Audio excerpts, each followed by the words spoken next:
This is project 2.3a Breadboard ATmega328P. I've decided to make a temperature sensor display, and this is the front of it, and this is the back of it.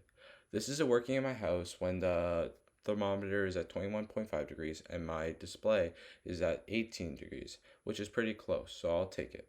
This photo is the components I use in my circuit. You can pause here and read them because I do not have enough time to read them out loud for you. But with that, we're now moving on to my code.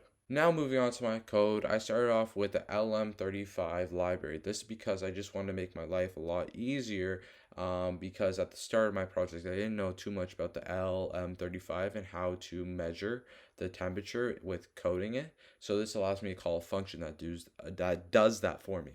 Now moving on to the pins I defined. This is just to make my code much more understandable and concise. Instead of a digit, it's now word, like LED1 instead of 2, or sensor instead of A0. Now moving on to my setup, this is basically to make my pins usable that I'm asking for in my defined.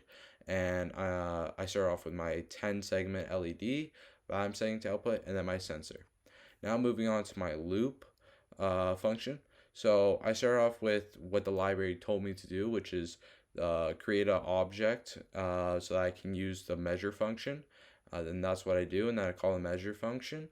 And then based on whatever that measure function gives me, that value, and if it's greater or equal to 2, then the first LED will turn on. Same thing for 4. If that value is greater or equal to 4, then the LED 2 will turn on. If that value is greater or equal to 6, then the third LED will turn on, and so on and so forth, and it continues all the way until the 10th LED, where if that was turned on, it would be greater or equal to 20. And when I did my video, it was 21.5 degrees in my house, and my temperature sensor was reading it in between 18 to 19 degrees Celsius, which I'm pretty proud of. Thank you for listening to my YouTube video. I hope this was helpful, and goodbye.